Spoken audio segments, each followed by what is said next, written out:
Amis téléspectateurs de ETélé et auditeurs de OCFM, bonjour. Il y a quelques jours, le chef de l'État s'est officiellement prononcé sur les interpellations suite aux violences préélectorales. Patrice Talon est ferme, la grâce, il ne l'envisage pas. Samedi 1er mai, le procureur de la Criette annonçait la découverte de 70 000 calibres de cartouches, 70 000 calibres voilà, de cartouches de calibre 12, les mêmes balles qui ont été utilisées sur les forces de défense et de sécurité lors de ces violences préélectorales. Nos intellectuels, alors, étaient apparemment prêts à tout, on va dire, dans leur stratégie de défiance des institutions de toutes les façons. Les enquêtes sont en cours et elles vont nous situer bientôt. Comment en est-on alors comment en est-on arrivé là? Nos cadres deviennent-ils un handicap pour notre société? Voilà quelques éléments que nous allons aborder pendant les 80 prochaines minutes de cet entretien avec Monsieur Pierre Dossuovo. Il est professeur titulaire de génie chimique et génie des procédés alimentaires. Professeur, monsieur, bonjour, c'est à vous de me dire le titre que vous préférez. Bonjour, le titre, vous l'avez dit, c'est bien. Donc, on va utiliser le titre professeur. Oui. Voilà, parce que vous êtes professeur titulaire. Tout à fait. Alors, merci donc d'avoir accepté notre invitation pour encore parler de cette actualité de ces derniers jours, on va dire. Merci madame la journaliste. C'est un honneur pour moi d'avoir été appelé pour opiner quelque peu sur les événements qui agitent un peu notre pays. Un pays qui n'a pas besoin de cela. Nous le disions il y a très longtemps. Nous sommes d'une certaine génération et nous avions vu des choses depuis notre adolescence. Et je pense qu'il est temps que nous nous défaisions de ces comportements d'arriération. C'est pour cela que dès lors que vous m'aviez fait signe, j'ai dit bon, je vais bien vouloir donner mon point de vue, un point de vue d'éclairage et d'appel à la raison des gens de ma génération, de mes collègues, de ceux qui devraient éduquer la nation. Je le dis comme cela. D'accord. Professeur, on va démarrer par cette interview de Patrice Talon à RFI et à France 24. Vous l'avez suivi près de 70 minutes au cours desquelles le chef de l'État a fait l'état des lieux du pays avant son arrivée, les réformes à son arrivée et il a parlé également des violences préélectorales et tout. L'impunité, Patrice Talon n'est plus dedans, il est ferme, il n'envisage plus la grâce présidentielle ou l'amnistie. C'est dire que le chef de l'État est en phase avec mes idées depuis toujours. Je n'ai jamais aimé l'impunité. Et j'ai été éduqué dans une rigueur depuis mon enfance, le primaire, le secondaire, et jusqu'au supérieur, dans un pays très, très fort qu'on appelait Union soviétique. Loin de mon pays. C'est en Russie, je crois. En Russie. Loin de mes parents. Et c'était pratiquement comme dans un camp militaire. Il fallait respecter les lois de l'Union soviétique. Sinon, vous n'êtes pas venu étudier, vous êtes rapatrié. Vous êtes mis dans le prochain avion pour retourner chez vous. La rigueur, le respect des lois, Je me rappelle, lorsque nous avons atterri, la semaine qui a suivi, on nous a tous parqués dans un amphithéâtre, nous les étrangers, et on nous a lu les règles qui régissent notre présence, ce que nous devons faire et ce que nous n'avons pas le droit de faire. quand un pays dit de cela veut se mettre au pas, je crois que l'intellectuel doit accompagner cela. L'intellectuel doit éclairer cela, doit éclairer ses frères, ses concitoyens, que d'enflammer, de mettre toujours, d'attiser les tensions ici et là par ce que Emmanuel Mounier a eu à dire, mesquinerie. Il a dit, je l'ai tout le temps répété au milieu de mes pères, j'ai dit, nous avions été qualifiés de quartier latin de l'Afrique. Mais le monsieur ne s'est pas arrêté là. Il a dit, mais cet intellectualisme fait de mesquinerie et de méchanceté est de nature à enterrer le développement de ce pays. C'est très fort. On doit pouvoir lire ça jusqu'au bout. On ne doit pas sectionner cette assertion. Et dès lors qu'on le lit jusqu'au bout, on est conscientisé pour dire, ah, il ne faudrait pas que je tombe dans cette mesquinerie et dans cette méchanceté pour arriérer mon pays. Justement, comment en est-on arrivé là? On en est arrivé là, tout simplement, à partir de ce mot mesquinerie déjà. S'il a pu qualifier l'intellectuel béninois de mesquin, cela veut dire qu'il a observé. Il a observé que nous avons un caractère de ce qui s'est développé plus tard. On a dit, en même temps c'est mieux. Et vous m'excusez, le socharucha, quand c'est comme ça, on ne voudra rien faire, on ne voudra pas suer. La Bible dit, tu gagneras ton pain à la sueur de ton front. On ne voudra pas suer, mais on voudra avoir tout le temps le gâteau. C'est ça, c'est ce qui a fait qu'on est arrivé là. On ne veut pas trop se déranger, mais on veut gagner tout de suite. Et quand c'est comme ça, on ne peut pas aller loin. Il faut des institutions fortes, des hommes forts, rigoureux, qui puissent diriger, qui puissent dire, halte, c'est comme ça, ça doit être. On s'est assez amusé. On a assez tergiversé. On est allé dans tous les sens. Parce qu'on se dit, bon, c'est nous qui sommes là, c'est nous. Vous connaissez ces propos-là. Ça a couru les rues dans ce pays. Et l'intellectuel qui veut bien faire est muselé, est menacé.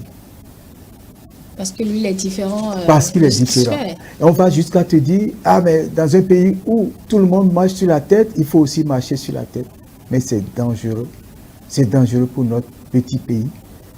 Moi, j'ai tout le temps rêvé de ce petit Israël en Afrique de l'Ouest. Nous sommes intelligents. Nous avons ce qu'il faut pour développer ce pays. Nous avons toutes les aptitudes. Mais on se permet de cultiver le négatif. Mais est-ce que ce n'est pas aussi un peu les avantages qu'on accorde peut-être à nos intellectuels qui deviennent par la suite politiques, qui nous entraînent dans ces travers? Non, moi je dirais non, ce n'est pas une affaire d'avantage. C'est parce qu'on leur a laissé libre cours. Qui leur a laissé libre cours? La nation. La nation.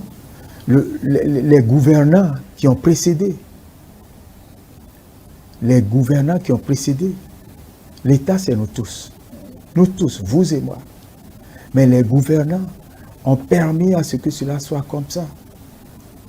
Vous avez vécu ce qui s'est passé il y a de cela depuis jusqu'en mars 2016. Comment les choses se passaient. Aujourd'hui, je pense que si je prends un petit exemple des agitations fébriles, les grèves, vous constatez que c'est assez calme. Chacun comprend que Si je perds du temps aux autres, je dois rembourser. J'ai juste 10 jours de manifestation. Après ça, on me défalque dans mon salaire. Et tout c'est à ce niveau, tout s'est assagi. Et tout le monde a commencé à comprendre qu'il vaut mieux que nous travaillions pour développer ce pays, que nous accompagnions les gouvernants actuels à nous aider à aller plus loin, que de rester là, à les empêcher, à pouvoir nous aider à évoluer. Parce que c'est nous qui les avons mis là. Ils sont là pour nous servir. Mais vous leur avez dit, nous vous donnons le mandat de nous servir et vous les empêchez de vous servir. Mais c'est bizarre à mon entendement. Souvent, quand je reste là, je cogite, je dis, mais Vous trouvez qu'il y a un paradoxe? Il y a un paradoxe, il y a une contradiction bizarre que nous cultivons. Au contraire, on devait être fier pour dire, ah, il y a quand même quelque chose de tout autre que nous sommes en train de constater. Ah, il faudrait que nous nous mettons au pas, comme dans l'armée. Moi, j'ai fait l'armée. Ce n'est pas la mise au pas, peut-être, qui explique ce à quoi on assiste là.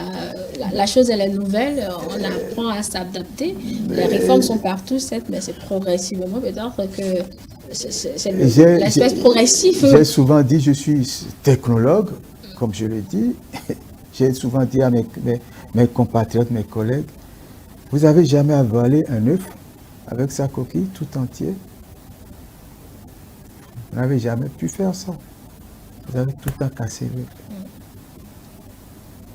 Et vous avez obtenu quoi? L'aliment nutritif à votre organisme. Donc, pour avoir quelque chose de bien, il faut passer par une étape de difficulté, d'endurance. Je le dis tout court comme ça. Je n'ai pas voulu dire pour manger de l'omelette, on casse les œufs, mais je le dis en tant que spécialiste de l'alimentation. Mais c'est pas vrai. Le poisson, vous n'avez jamais vu quelqu'un pêcher du poisson et commencer à manger le poisson cru?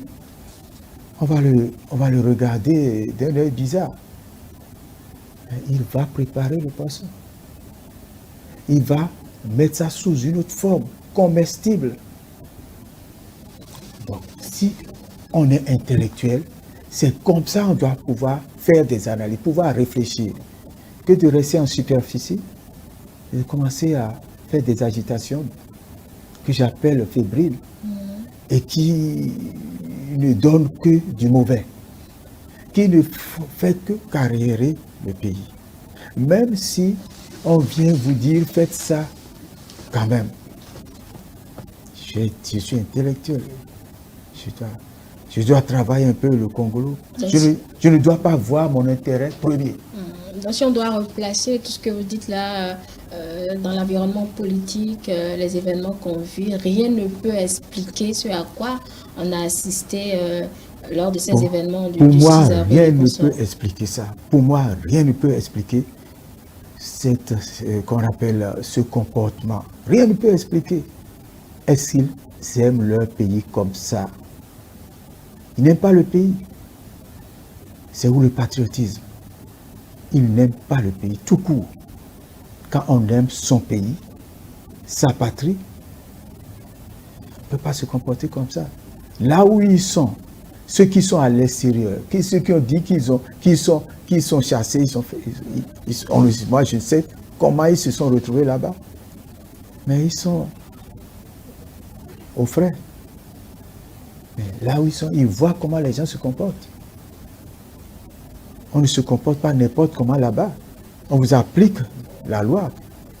Et comme on dit en fond, il y a ça s'indouer. On lui applique la loi. On lui applique la loi. Donc, mais pourquoi chez soi, on ne peut pas s'organiser de façon à ce qu'il y ait cette paix pour qu'on puisse bien travailler? Alors, il faut la rigueur, pour gérer. Il faut la rigueur pour gérer. Et quand vous me disiez avoir suivi cette interview du chef de l'État à ces médias français-là, quand vous avez suivi, c'est, je vais dire, environ 1h10, donc selon 7 minutes d'entretien. Quelle lecture vous faites de tous ces aspects abordés par le président de la République? Oui, je pense que dès lors que j'ai fait un clin d'œil à mon épouse, j'ai dit, tu vois, viens, tu as vu? Non, mon président a la tête sur les épaules. Le chef de l'État a la tête sur les épaules. Et il est érudit, je le dis fermement, il est érudit. On ne peut pas l'émouvoir outre mesure. Et vous avez vu, dès lors que le monsieur est en train de diffamer, l'un des journalistes voulait diffamer pratiquement, en disant que il place qu'on appelle le développement avant la démocratie, ceci, cela. Et il a dit dans une phraséologie de je vais dire de menace. Il a dit, il voit que celui-là, bon, il est au bord du cercle, il n'est pas dans le cercle, des choses. Et le chef de l'État a tout fait de le reprendre. Il a tout fait de le reprendre. C'est ça, c'est ce que moi j'aime. Il a tout fait de le reprendre. Il a voulu prendre autrement. Le chef de l'État l'a encore arrêté. Il a dû dire ce que le chef de l'État a eu à dire entre-temps. Et le chef de l'État a acquiescé. Il dit, voilà, c'est ce que j'avais dit. Mais tout ce que le monsieur voulait dire, mais nous les connaissons, c'est dit pour qu'on appelle faire plaisir à ceux-là qui les ont sans doute mandatés. Le chef de l'État a su montrer à ces journalistes qui colportent et ont colporté déjà dans leurs médias, sur des différentes ondes, des affirmations contraires aux événements, à ce qui se passe dans ce pays. Et ça a fait plaisir à nous tous. Moi, j'étais là à acquiescer, à applaudir, à remercier le chef de l'État. Qui nous fait plaisir, qui nous fait du bien, qui montre que il faut quelqu'un comme ça. Il ne faut pas partiser pour partiser avec le diable. Parce que on mise sur son intérêt égoïste, personnel. Ces petits groupes de personnes qui sont soi-disant, entre griffes, qui ont utilisé les ressources de l'État pour faire ce qu'ils ont fait en son temps. Ils sont les 10 millions, en son temps on était environ 10 millions, ils sont les 10 millions de ce pays. C'est les 10 millions qui sont à l'aise. Ils font à peine 1% de ceux qui ont le minimum décent. Et les 99% qui restent, on va les laisser comme ça tout le temps. Il n'y a même pas de desserte pour quitter, et les voies ne sont pas bien tracées pour quitter un producteur qui doit amener qu'on appelle son produit vers la route ou bien vers une structure de transformation, n'a pas de chauda. La première politique qu'on nous a enseignée en Union soviétique, les Russes nous ont dit, l'État révolutionnaire de ce temps, la première politique, c'était dans leur histoire, ils nous comptent ça. La réforme Goëlo. Je ne vais pas trop traduire parce que c'est du russe. C'est la réforme qu'on appelle construction des routes et de l'électricité. Et nous leur avons posé la question, surtout moi j'étais très curieux.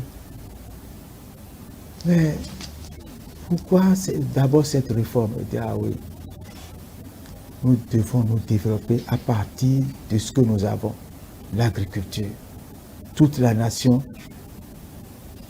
se donne à l'agriculture. L'école rose dont on parle. Les enseignants, mes professeurs, chacun avait son lopin de terre. L'électricité. Ils ont de petites industries de transformation. S'il n'y a pas l'électricité, il ne peut pas avoir facilement cette transformation. Le village le plus reculé en Russie est électrifié. La ville que nous, où on vivait, la ville où on nous a envoyés, c'est à 1600 km de Moscou. 1600 km de Moscou. Et puis, nous les Africains, on disait, bon, c'est un village de l'Union soviétique. Je vous jure, j'ai amené certains de mes patrons d'ici là-bas plusieurs fois. Cotonou n'égalait pas Astrakhan. C'est une ville d'une région, la région d'Astrakhan. Ils sont toujours en Russie, là. C'est toujours en Russie. C'est la partie ouest de la Russie, ça. Mais c'est plus au fond. Là où on puise le gaz qui va jusqu'en Europe. Vous voyez que le peuple, tout le peuple est travailleur. Et tout le peuple est renseigneur. Il n'y a pas ce mouvement qui passe et il ne renseigne pas. Oui, il faut un étranger qui passe quelque part, Chouda. On sait déjà qu'il y a un étranger qui est passé ici. Vous faites une bévue tout de suite, vous faites quelque chose, tout de suite, on vous prend. C'est ça un pays. C'est ça un pays. Un pays qui se reconnaît en ses valeurs propres, intrinsèques. Aucune autre nation au monde n'ébranle outre mesure cette Russie-là jusqu'à preuve de contraire. Mais ça, c'est ce qu'il faut. C'est ce qu'il faut. Les aïeux, leurs grands-parents ont fait ce travail et ils en bénéficient aujourd'hui. Et alors, laissez le chef de l'État semer la graine pour que ça sorte l'épi. Mon père m'a tout le temps dit, enfant, depuis un sort de comme, mais non ton badé goti. C'est le grain de maïs qui est enfoui en terre et vous avez un épi de maïs avec plein de grains de maïs. Alors, donc il faut commencer ce que on voit, on dit, les intellectuels disent, bon, ce n'est que ça. Qu'est-ce qu'il fait? Il fait de grandes choses. Il fait de grandes choses. Les routes, on en a besoin. On en a justement construit et lors de ces événements, certains ont été dégradés. Mais quand le chef de l'État veut poursuivre ou quand le chef de l'État dit que toute personne qui se retrouverait impliquée dans ces événements-là va répondre de ces actes, on parle de chasse aux sorcières par exemple. Oui, ils ont trouvé des sorciers et qu'ils ont fabriqué eux-mêmes. Moi j'ironise comme ça, ils ont fabriqué alors des sorciers. Non, on fait la chasse à ceux qui ne donnent pas la paix à la nation. On fait la chasse à ceux qui veulent dégrader le bien commun. Le bien commun, je ne dis pas le bien public, le bien commun. C'est pour vous, c'est pour moi, c'est pour lui, c'est pour nous tous. C'est pour nos enfants, nos petits-enfants, nos arrière-petits-enfants. Alors, on se met à dégrader, on se met à brûler, on se met à casser. On va juste à détruire des biens d'autrui, soit disant que c'est pour talent, c'est pour telle personne. Je me rappelle, le 2 mai 2019, je revenais de l'université de Parakou. J'étais allé faire une mission à l'université, donc je revenais à Cotonou. Mais j'ai traversé. Non, c'est abominable. Ce que j'ai vu de Tcharo, Saber, et j'arrive à Cotonou, à Kadian, là, je vois, on a brûlé un peu partout. Je dis, mais ça, c'est quoi? On a brûlé un concessionnaire de véhicules, on a brûlé ces véhicules. Je dis, mais ça, c'est quoi? La quête du pouvoir. Quel pouvoir? Et pour faire quoi? Pour faire quoi? Quand ils auraient tout détruit, ils auraient tué tout le monde, ils veulent diriger qui en fin de compte? Non, moi, je n'arrive pas à comprendre certaines mentalités. Et Emmanuel Mounier a été vraiment observateur. C'est une assertion que je répète tout le temps. Mais pas que Mounier, on a connu nos présidents au Bénin qui ont remis en cause l'intellectualisme dans notre pays, Bien professeur. sûr, bien sûr, bien sûr. Si je parle du général Kérékou, qui à un moment donné a dit, intellectuel taré, on s'est marré, on s'est dit, non, il n'a pas le droit, il n'a pas... Je dis, oh, mais philosophiquement, quand on dit chez moi, adjoint, ama, c'est oui, ma, anaragnon, oui. Mais, écoutez, allez vous asseoir, cogiter sur la phrase, et vous allez voir que la personne, celui qui a prononcé cette phrase, a raison. On a des tas. On a des tas qui font que on ne voit pas le bien de chez soi, de la nation. Et le tas là, c'est l'individualisme qui insulte l'avenir. L'individualisme. Badé Tchedjenabi. L'individualisme. Finalement, ce n'est plus l'intérêt général. Non. On est derrière l'intérêt personnel. Personnel, égoïste. Personnel, égoïste. On ne voit plus l'autre. Non, c'est pas. On s'en fout de. Et puis vous qu'on soit à l'aise. Tout le monde est à l'aise comme ça. Dès qu'on est à l'aise, ah oui, tout le monde va bien.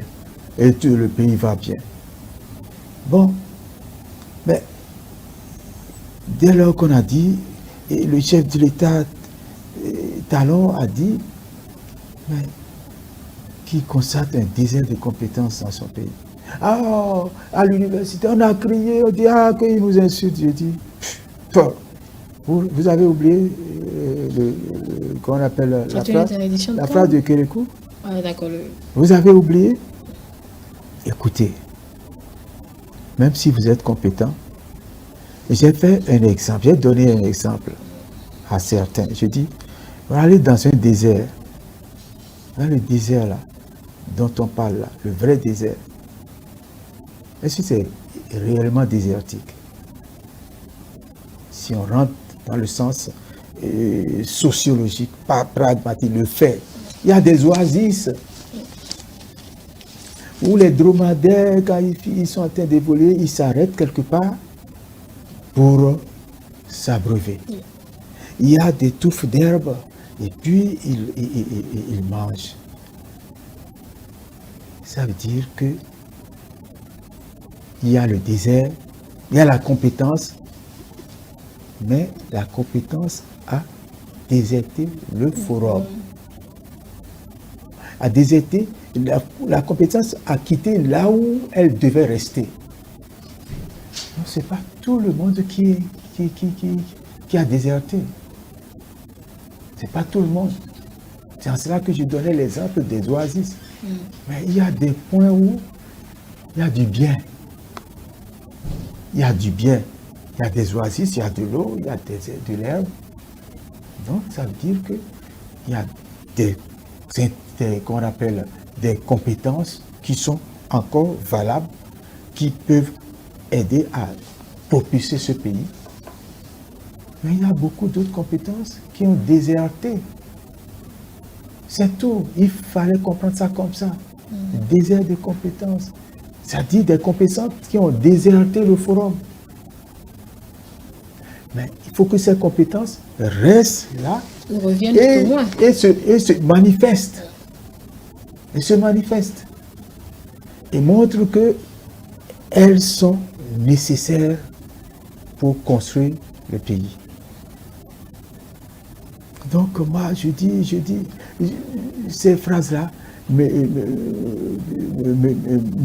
même. Quand j'entends des choses comme ça, je réfléchis, je dis, est-ce qu'il ne faut pas se remettre en question pour encore se corriger, travailler plus? Et c'est justement nos cadres sont dans une posture de se remettre en cause, de se corriger, comme vous le dites si bien. Ah oui, ils doivent. Ils sont obligés.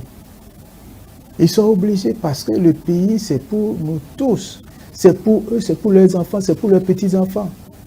S'ils ne le font pas, ça veut dire que les lois vont les astreindre. Soit vous faites ça, soit vous n'êtes pas à la page, c'est tout. Et ceux qui doivent frapper, vous frappent. Et quand c'est comme ça, tout le monde est au pas. Lorsque nous avons fait la formation militaire pendant 1 an, quand on dit « mettez-vous au pas », on sait ce que ça veut dire.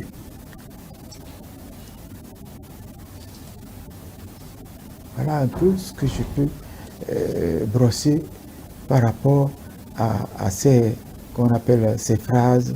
Le président de la République. Oui. Et il faut dire que les deux journalistes en tout cas, ils ont rencontré, comme les Ivoiriens disent, ils ont rencontré garçon. Qui était à la hauteur. C'est ça. Était à la hauteur de l'entretien. Puisqu'on parle, on revient justement sur cet entretien.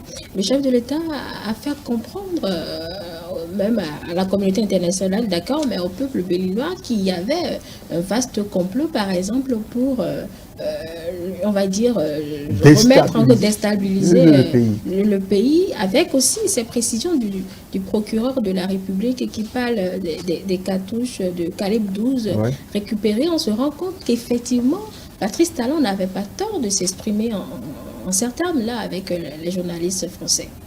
Et parce que il a eu l'information précise. Il a été renseigné. Il n'est pas resté de son propre chef pour le dire. Il y a des institutions qui sont à l'œuvre, qui envoient l'information précise. Et ceux-là qui ont été arraisonnés, ils sont en train de déballer des choses. Ils sont en train de révéler qui leur a commandé cela. Qui sont ceux-là? Où est-ce que vous étiez? Ainsi de suite. J'ai vu sur un forum un étudiant qui avait hébergé ceux-là qui doivent venir mettre affaire à 100 Cotonou. Et ils sont venus du fin fond du pays. Il y a des chasseurs parmi eux. Il y a ceux-là qu'on appelle des gris-griseurs. Mais le chef de l'État a totalement raison de tout ce qu'il est en train de, tout ce qu'il a pu leur dire. Il a raison. Les choses se révèlent et se révéleront de plus belle. Vous allez voir. Se révéleront de plus belle parce que ceux-là qui sont, qu'on appelle retenus, ils voudront se débattre. Absolument. Et ils voudront se débattre, ils voudront se laver. On en saura certainement un peu plus lors des audiences, quand ils seront à la barre. Et tout. Mais avec du recul, quand on analyse un peu tous ces faits, tout ce phénomène-là, on est à même de se demander qu'est-ce qui s'est passé jusqu'à ce qu'un citoyen en arrive à vouloir en découdre avec ses propres compatriotes. Quand par exemple, dans la zone de Tsavé, Tchao, Banté, on tire sur les forces de l'ordre. Le Béninois, qu'est-ce qui se passe finalement? Oui, parce qu'ils ont eu de l'argent facile. Ils ont sans doute eu de l'argent facile. On leur a dit, bon, vous avez le magot, vous avez une bonne quantité de billets de banque, et faites ci, faites ça. Ils n'ont jamais eu cette chance de voir des milliers de francs. Jamais de leur vie. Et bon, c'est venu si facilement. Alors, il faut obtempérer. On apprend même la facilité au jeu. C'est ça, c'est ça. Il y avait des gens que j'appelle bambinos qui étaient parmi eux, qu'on a arrêtés. Et des gens qui, quand je les regarde, je dis, mais c'est pas vrai. C'est pas vrai.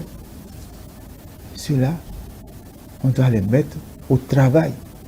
Ils doivent être dans les champs, en train de développer des cultures.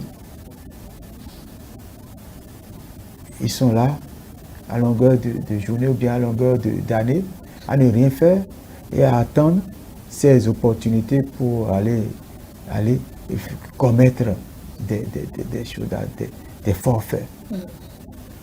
Non, je répète, c'est la facilité.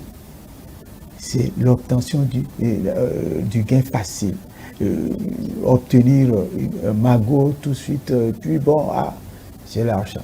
On l'a tous vu sur les réseaux sociaux, ces actes ont été commis par des appels à insurrection, des appels à manifestation et tout, justement, de la part de ces intellectuels dont vous parlez. Finalement, il devient un handicap pour notre société, professeur. Oui, ils ont voulu être un handicap, mais dorénavant, ils ne pourront plus être un handicap. Quel est leur rôle en réalité? Leur rôle, c'est de cultiver l'individualisme, c'est tout.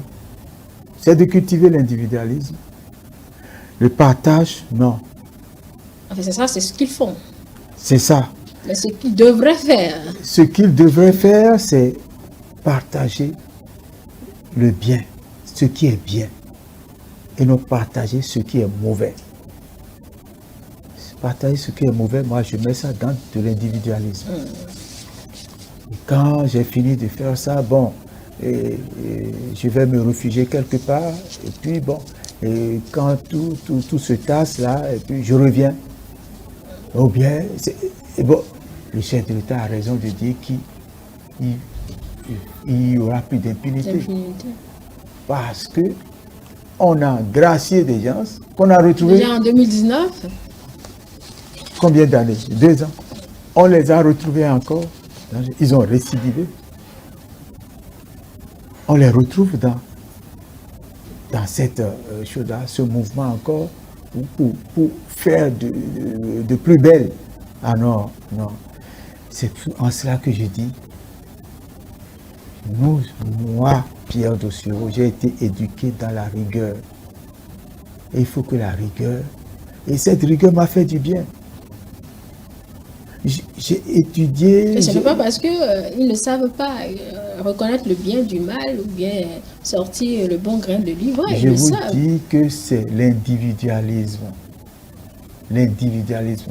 Jusqu'à là, à ce niveau de défiance des institutions. Bien sûr, c'est un mal dangereux, l'individualisme, qui insulte l'avenir. Je l'ai tout le temps chanté. Partout où je passe, je dis, l'individualisme qui insulte l'avenir est dangereux pour une nation. C'est-à-dire, notre hymne national, quelque part, en chantant, on dit postérité. Oui. J'ai eu à relever des gens qui disent prospérité. Je dis non. Dagnon, paix à son âme, n'a jamais dit prospérité. Il a dit postérité. La postérité, c'est quoi?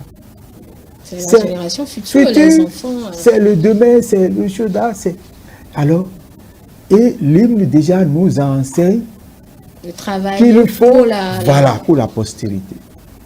Et pourquoi moi, intellectuel béninois, qui suis moulé dans cette idéologie, je vais dire que je ne connais pas ça, je ne dois pas travailler pour la postérité.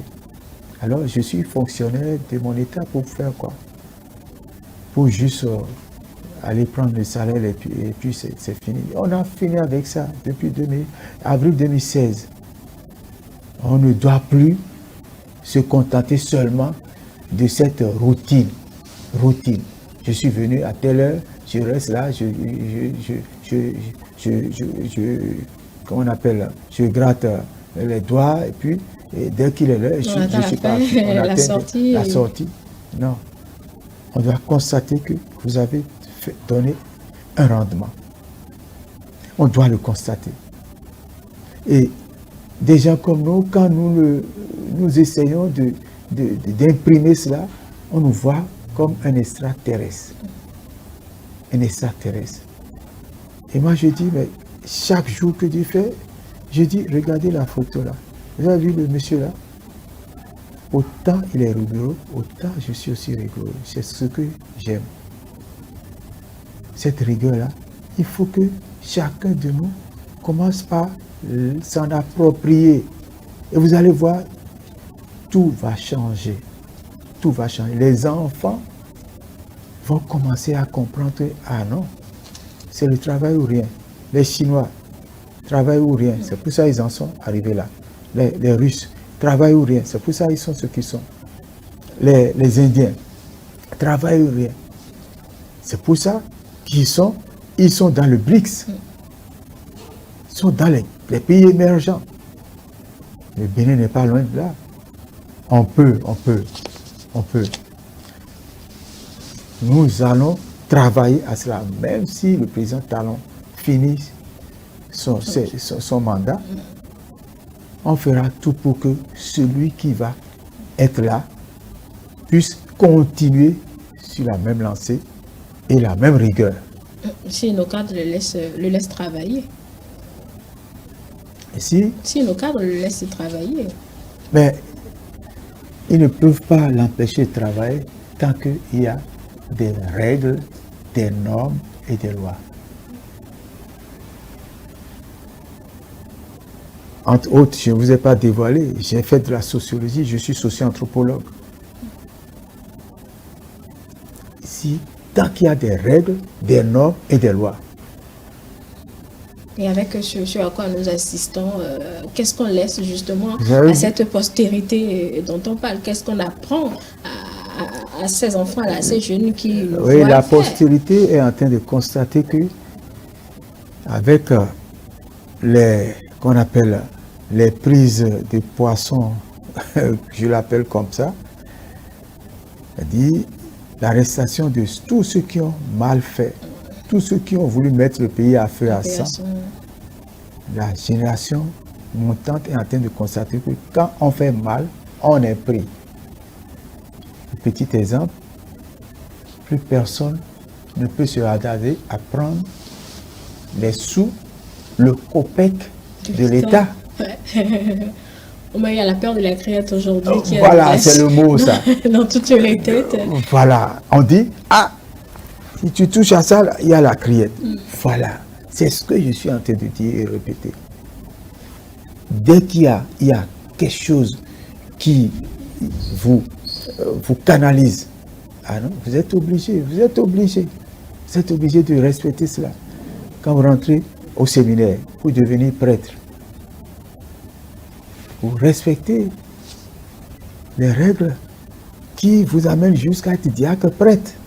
Quand vous rentrez au camp militaire, vous respectez les règlements de l'homme sous le drapeau. Mais c'est ça. Ces deux exemples-là montrent déjà que au moins quand même, ils sont obligés. On va en arriver là. Les gens vont dire, ah, mais ça c'est formidable. Ah, ça c'est formidable. Ah, les Béninois ont changé. Quand Sankara est arrivé, quelques temps après, on a commencé à entendre le peuple intègre. Burkina Faso. Peuple intègre. Et c'est resté. Hein. Et c'est resté. Bon, allez au Rwanda. J'ai étudié avec toutes ces nationalités-là. Allez au Rwanda. Quand Kagame est arrivé, tout a changé. Tout a changé.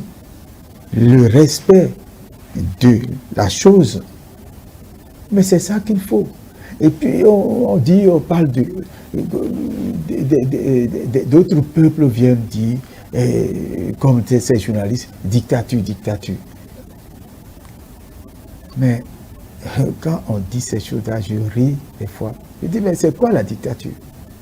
Peut-être que nous n'avons pas tous la même définition. Ça n'a jamais existé chez eux? De ce mot, dictature. Non, dites-moi, est-ce que dans la Gaule, on me dit, c'était pas la France. Il n'y avait pas la dictature. Il y avait des formes de dictature jusqu'à ce que le franc c'est créé. C'est des peuples qui se sont mis ensemble pour créer la nation française. La preuve est que jusqu'à aujourd'hui, il y a d'autres nationalités à l'intérieur. Vous allez à la Corse, ils ont une langue qu'ils parlent, ils ont leur langue, à part le français. Et quand le Corse parle, vous étonnez, vous vous posez la question, mais est-ce qu'il est français? Vous allez à Marseille, le français de Marseille est aussi encore différent du français de Paris. Mais quand ils ont fini de faire leur chose, d'imprimer la dictature en question, mais ils ont régulé leur pays et puis on voit ce qu'on voit depuis un certain nombre de choses d'années ou bien de siècles.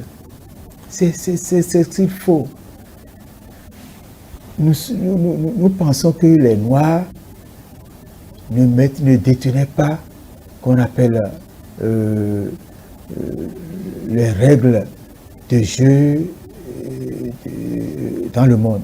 C'était les Noirs, au fait. Quand vous rentrez dans l'histoire, vous étudiez l'Égypte, vous étudiez ce qu'on appelle la zone du Moyen-Orient, de l'Extrême-Orient, tout ça là, vous constatez que c'était la race noire qui gérait pratiquement le monde. Cette histoire va nous envoyer un peu loin, professeur Pierre de Suovo. Permettez cette autre question. Est-ce que le peuple aussi ne se prête pas à ce jeu de nos intellectuels? Par exemple, aujourd'hui, des personnes qui sont interpellées pour répondre de leurs actes en attendant que les audiences nous situent et on appelle à la libération immédiate, etc. Est-ce que le peuple aussi ne se laisse pas un peu manipuler par ces gens qui parlent, on va dire, entre griffes français parce qu'ils sont des agrégés? Chacun interprète l'actualité à sa manière. Quand on reste là, on dit libération est conditionnelle. Ils n'ont qu'à aller dans les prisons pour les libérer de façon inconditionnelle. Mais c'est ça. Il ne faut que jacasser. Il ne faut que bavarder. Il ne faut que polluer le bon sens du peuple. Ce bavardage empiète peut-être sur l'image de la nation, du pays, puisque vu de l'extérieur, les opinions internationales peuvent penser que voilà, il n'y a que nous qui voyons les choses différemment. Il y a beaucoup d'ambassades qui ont félicité le chef de l'État pour sa réélection. Beaucoup d'ambassades déjà ont félicité le chef de l'État. Ça veut dire quoi? Ils ont vu que ce qui a été fait est bien fait. Et dans les normes, dans les règles de l'art, sur la Constitution, sur le code électoral. Mais moi, tout ce qui va suivre, tout ce que les gens vont chercher à faire, ne va être voué qu'à l'échec. Ce que moi je tiens, c'est que on continue à renforcer les textes de loi et à mettre le peuple résolument au travail. Et il faut que le peuple travaille. Il faut qu'on ne voit plus des gens se déambuler, errer, sans rien faire. Dans certains pays, on vous demande votre carte. Et ça se faisait au Dahomey. Ça se faisait au Dahomey. La carte de profession ou quelle carte? Carte d'identité nationale. Donc, qui êtes-vous? Je me rappelle, je vais vous conter cette petite histoire. Il y a un monsieur, un vieux, nous on disait que c'est Awonlenois, un Nigérian, et Baba. On l'appelait Baba, c'est-à-dire celui qui coiffe. Il nous coiffait dans le quartier. Il a un fils têtu qui n'a pas voulu aller à l'école. Il a astreint à apprendre un métier, donc il réparait nos vélos au bord de la voie. Et un jour, son papa a monté le coup avec qu'on appelle l'armée. Il faut venir le prendre pour qu'il fasse 18 mois. Et un beau matin, aux environs de 10 heures, on a vu un véhicule militaire et les gens de belle façon qui s'est arrêté et puis paf, ils ont sauté tout et ils sont allés le prendre. Ils l'ont emporté.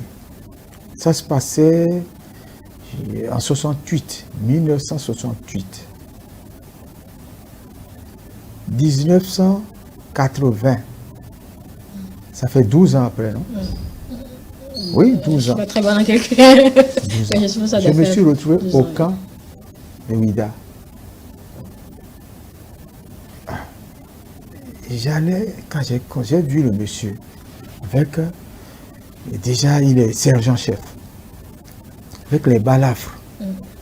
J'ai eu tellement peur de l'approcher, mais je me suis donné du courage, un peu d'audace, et puis j'ai fait le salut, tout, je me suis présenté, et puis, parce que j'étais sous le drapeau. Et j'ai dit, je vous m'excusez, je voudrais savoir si ce n'est pas vous, monsieur Yessoufou. Il a dit oui. J'ai dit, et votre papa était le coiffeur de notre quartier. Il dit oui. Je dis, vous restez à côté de ma maman vendait au bord de la route. C'est le fils de tel. Et j'ai dit oui. Il dit, oh là là, et tu es déjà tout grand, tu as déjà eu ton bac. J'ai dit oui, je suis bachelier. Dit, ça c'est formidable. Vous avez vu, on l'a emmené là-bas pour lui tirer les oreilles. Il a trouvé un coup et il a fait carrière dans l'armée. Au lieu de 18 mois, le voilà qui est en train d'être sergent, a servi son pays. En son temps, c'est ce qu'on faisait. On a amené les gens faire 18 mois, servir le pays, la nation. Et c'est une masse de ces gens-là, c'est eux qui cassaient les pierres à dans. La ville dans là. Oui, en allant à Paracoula, après Boycon. Il y a une carrière là, on casse les pierres, c'est avec ça qu'on a réduit, qu'on a la profondeur de notre côte, la digue là. Voilà. Et quand ils finissent, après les 18 mois, bon, si tu veux, on te libère, si tu veux, tu continues. Alors, on doit pouvoir reprendre cette disons, opération. On ne doit pas... Ça va pouvoir mieux éduquer, c'est ce que vous êtes en train de dire. Oui, ça éduque. Ça éduque. Le camp militaire éduque. On voit la vie autrement. On comprend, on commence par comprendre que il faut servir son pays. Il ne faut pas être en train de flâner, de ne rien faire et d'attendre seulement que quelqu'un vienne vous confier une tâche obscure et vous glisser dedans. Donc vous estimez que le patriotisme manque quelque peu à notre classe Voilà, il faut renforcer le patriotisme par une coercition. Revenir aux pratiques, on ne va pas dire ancestrales, mais à cette pratique-là qui... Oui, et puis comme ça on se retrouve dans l'hymne national. On se retrouve totalement dans notre hymne national comme ça. Est-ce que ce faisant, ça va permettre à notre classe intellectuelle de voir les choses autrement ou bien oui.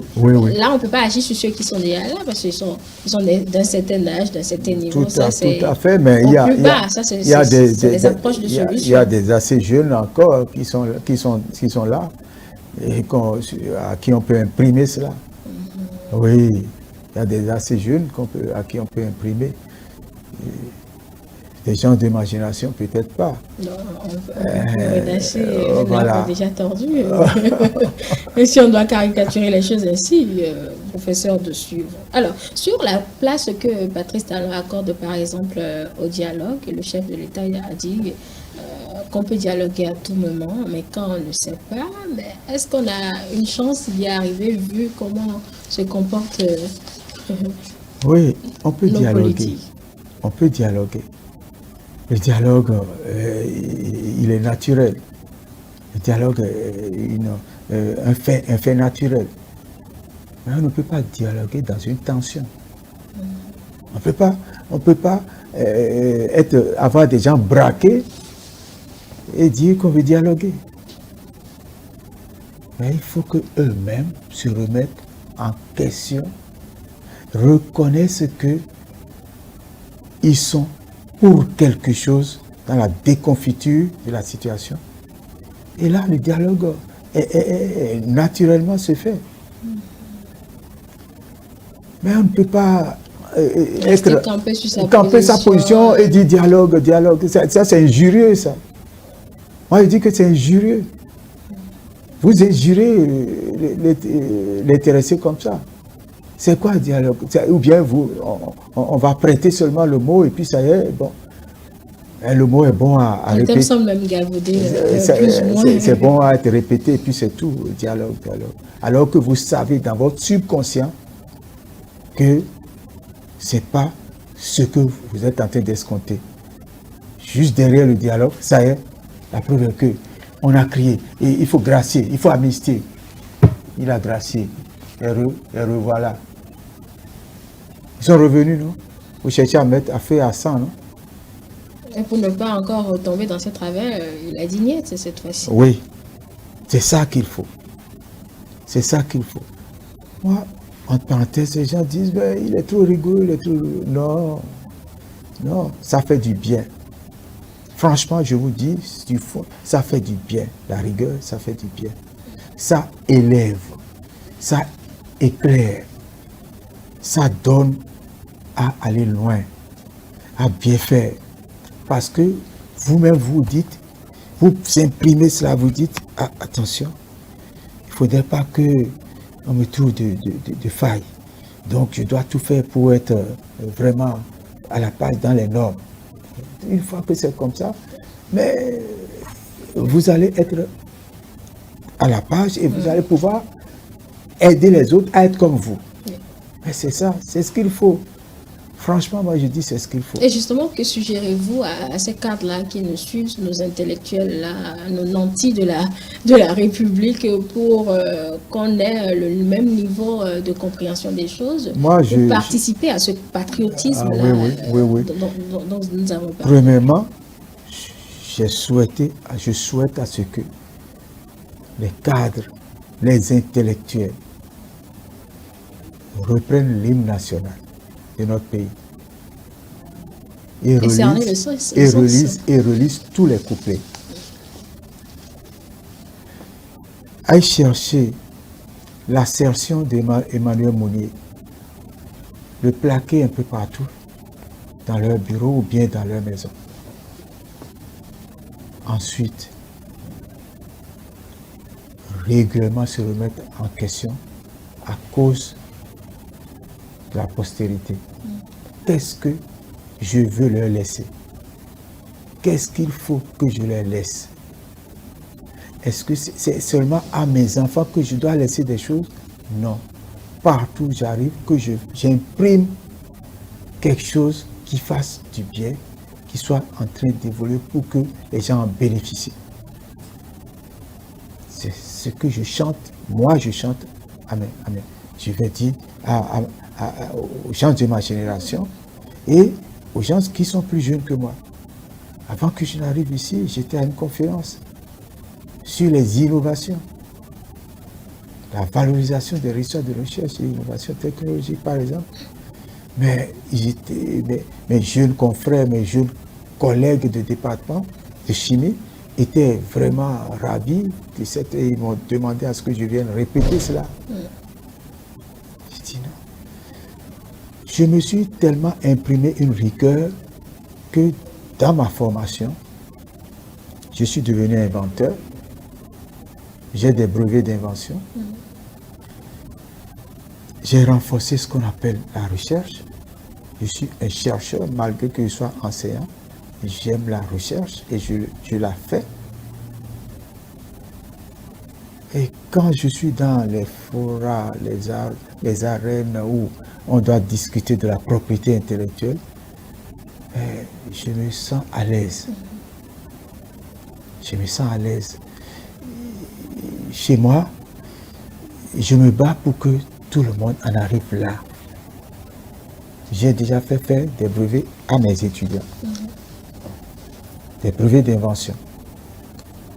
C'est ce qu'il faut. C'est comme ça que nous allons nous comporter partout où nous sommes.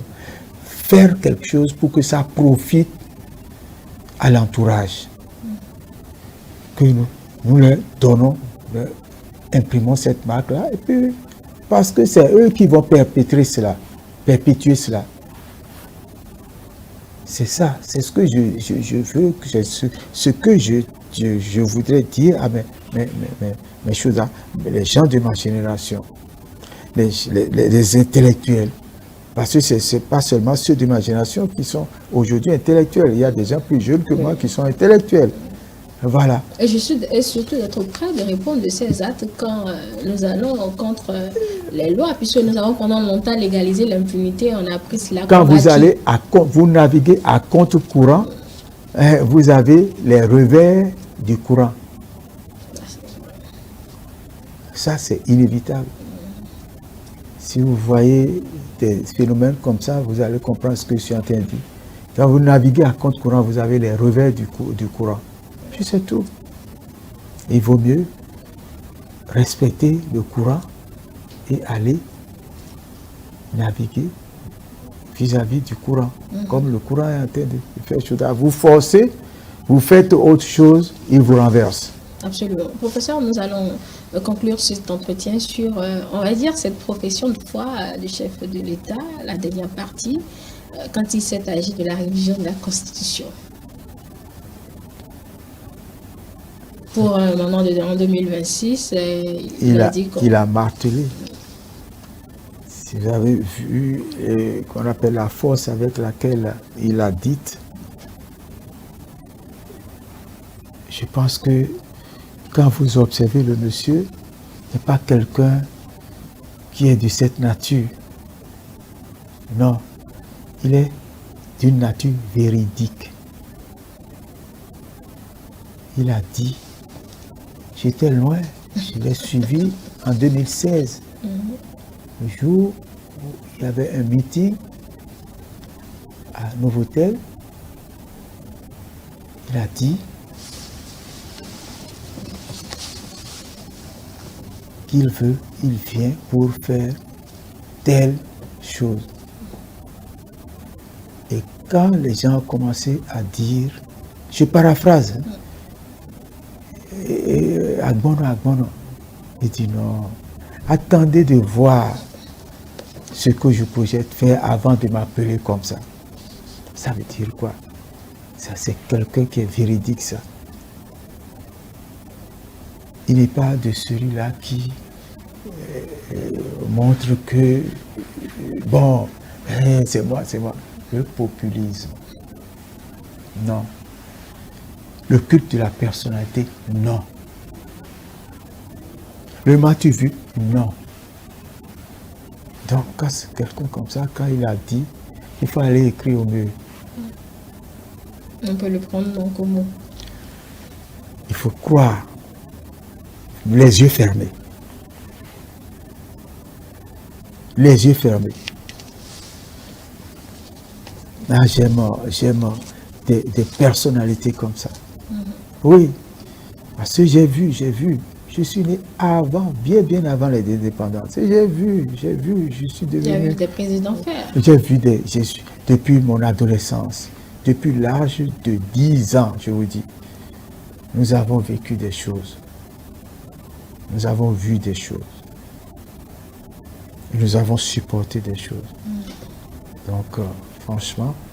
Il y a des choses qui se font actuellement. Oui.